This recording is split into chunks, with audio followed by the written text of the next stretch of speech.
Manila airport bustled with voices, metallic announcements, and the incessant dragging of suitcases. People crossed the hall with purpose, eyes fixed on already mapped destinations, bodies in perpetual motion. In the furthest corner, almost invisible under the artificial light, 5 silhouettes remained motionless. The Kalusugan family, Amihan, the 42-year-old father, Ligaya, the 39-year-old mother, Bayani, the 17-year-old son, Bituin, the 10-year-old daughter, and Diwa, the youngest at just 4, formed an island of quietude in an ocean of movement. Their eyes carried the weight of those who had seen too much. Amihan's hands, once strong and firm in the rice fields of southern Philippines, now trembled holding crumpled documents with red stamps. Denied. Rejected. Inadmissible. The digital clock marked 22 hours and 17 minutes. The last connection had departed. The last immigration control officer had closed his counter. The last taxi had disappeared into the hot, humid Manila night. There was nowhere else to go. Coming from southern Mindanao, fleeing conflicts that consumed entire villages, the Kalusugan family had bet everything on a humanitarian visa that was now nothing but a broken promise in their empty hands. The sun rose over Manila as it rises every day, indifferent to the small human tragedies under its heat. Amihan woke first, his body aching from the plastic bench where they had spent the night. Around him, the family slept in improbable positions, Ligaya protecting Diwa with her own body, as if even in sleep she feared losing him. 3 weeks ago, when the armed group invaded their village, they had only 20 minutes to decide what to take from a lifetime. Now, everything they owned fit into 2 worn backpacks and a plastic bag with a faded emblem of a supermarket. The airport was beginning to awaken again. Uniformed employees cast sidelong glances at the family, some with distrust, others with poorly disguised pity, most just avoiding seeing what they preferred to ignore. Bituin, the 10-year-old girl, was the first to notice they were being observed, not by the employees or hurried passengers, but by a middle-aged man wearing a simple shirt and dark pants. Nothing about him drew attention, except his eyes, which didn't look away when they met hers. Ligaya felt her daughter stiffening beside her and followed her gaze.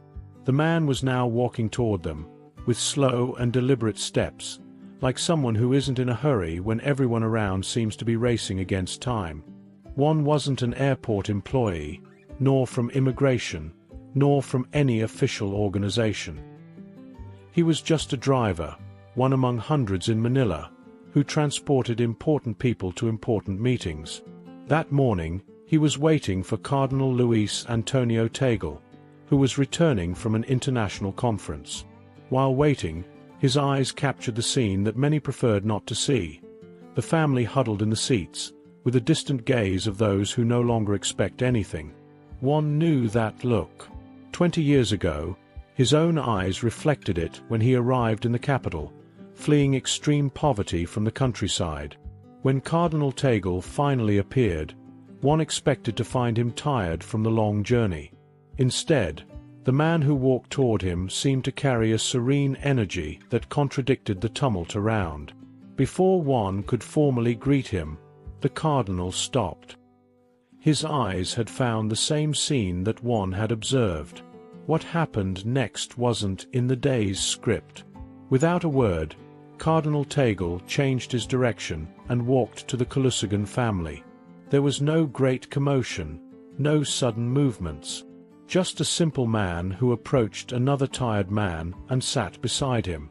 Amihan's hands tightened around the rejected documents when he realized who his visitor was. Not out of fear or reverence, but because those papers were tangible proof of his failure to protect his family. And now, someone important would witness his shame. The cardinal didn't ask to see the documents. He didn't ask where they came from or where they wanted to go. Instead, he noticed the small hands of Diwa, the 4-year-old boy, drawing invisible patterns on the dusty airport floor. Ligaya kept her eyes down. The last few weeks had drained from her more than just physical energy. The sound of explosions still echoed in her ears in moments of silence. The smell of her home, a mixture of jasmine from the yard and the aroma of cooking rice, was already beginning to fade from her memory, replaced by the sterile odor of the airport. Biryani, the teenager, watched with suspicion. His 17 years carried the additional weight of premature responsibility. Since their escape, he had assumed the role of protector, always sleeping alert, eating last, carrying the weight that his strength allowed. The Cardinal's presence made him uneasy. Unexpected kindness had often preceded betrayal in his recent experience. The silence between them wasn't empty.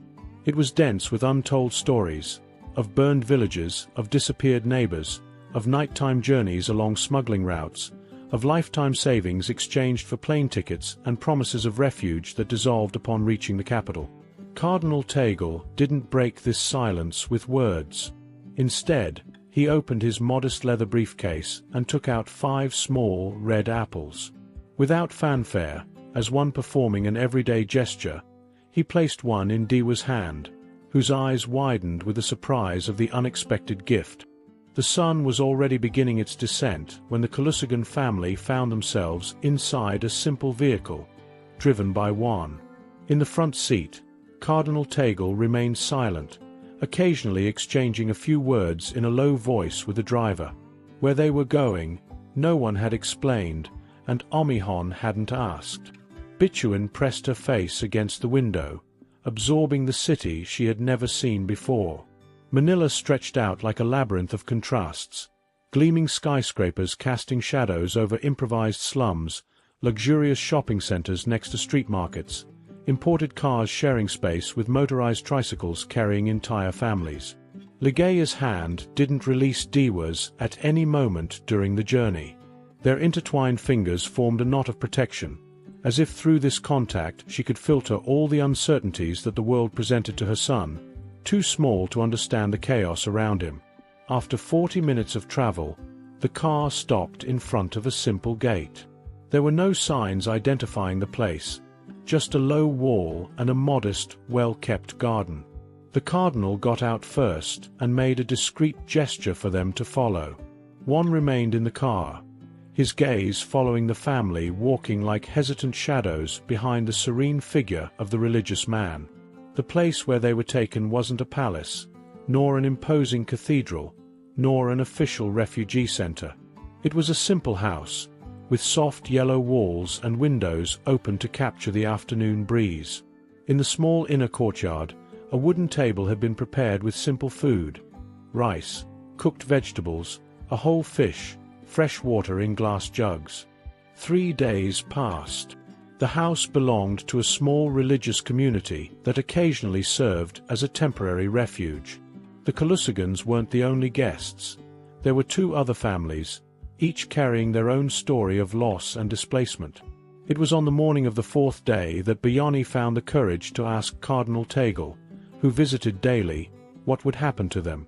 The authorities had denied their asylum request. Technically, they were illegal in the country. The answer came not in the form of guarantees or grand promises, but in small, deliberate actions. That same afternoon, a doctor visited the house and examined Diwa, whose nighttime cough worried Ligea. A lawyer arrived with new forms, patiently explaining each line to Omihon. A retired teacher offered to give lessons to the children while they waited for a solution. What impressed Ligea most wasn't the help itself, but how it emerged without announcements or expectations of gratitude. The Cardinal was rarely present when these volunteers arrived, as if he preferred to remain invisible in his own generosity. On one of those afternoons, Bituin discovered a small garden at the back of the house. Among the well-tended plants, she found an area with newly planted seedlings. Next to it, gardening tools and a watering can. Without anyone needing to explain, the girl took on the task of caring for that piece of land. Her small hands, previously inactive in the limbo of waiting, now moved with purpose among the plants that needed her as much as she needed them. Rain was falling in dense curtains over Manila when Cardinal Tagle arrived that afternoon. His shoes and the hem of his pants were soaked, but he didn't seem to notice. In his hands, an official envelope with the Immigration Department's letterhead. The family gathered around the kitchen table. The only sound besides the rain was the contained breathing of 5 people whose future was contained in that damp envelope. Omihon kept his shoulders rigid, preparing for another disappointment. Ligaya held Diwa in her lap, although the boy was already too big for it, as if she could protect him from what would come next. The contents of the envelope brought neither permanent approval nor definitive rejection. It was something between the two extremes, a temporary authorization to stay for humanitarian reasons, valid for 6 months, with the possibility of renewal. Time enough to breathe. Time enough to think beyond immediate survival. It was Bayani who first understood the real meaning of those documents. It wasn't just a bureaucratic stamp. It was the difference between living in the shadows and walking in daylight. It was the possibility of attending school, of seeking work, of officially existing in a place where until then they were just statistical ghosts. The rain continued to fall when Cardinal Tagle said goodbye. There were no grand speeches or promises that everything would be fine. Just a handshake with Omihon, a gentle touch on Ligaya's shoulder, a smile for the children. As he left an umbrella leaning against the door. Not the one he had used to arrive, but a new one, large enough to shelter a family of 5. 6 months turned into a year into 2. The Kalusugan family didn't return to Mindanao. The news that reached them from their home village confirmed there was nothing left to return to. Omihon found work as a janitor at a nearby school. Ligaya sold homemade snacks at a small kiosk. Bayani got a partial scholarship at a technical school. The children grew, not without scars, but with the resilience of those who survived the worst and now could contemplate possibilities beyond mere survival. Cardinal Tagle rarely visited them now, not out of disinterest, but because his mission took him to other families, other crises, other forgotten corners where people became invisible. Occasionally, he sent a message through Juan, who had become a friend of the family. Small notes, without great elaborations, just so they would know they weren't forgotten. The garden that Bituin had begun to care for had transformed. What before were just a few hesitant seedlings was now a lush garden of herbs and flowers. The girl, now 12, knew the name of each plant, understood their cycles, knew which needed more water and which thrived in drought. Some she shared with the neighbors, others she kept for her family.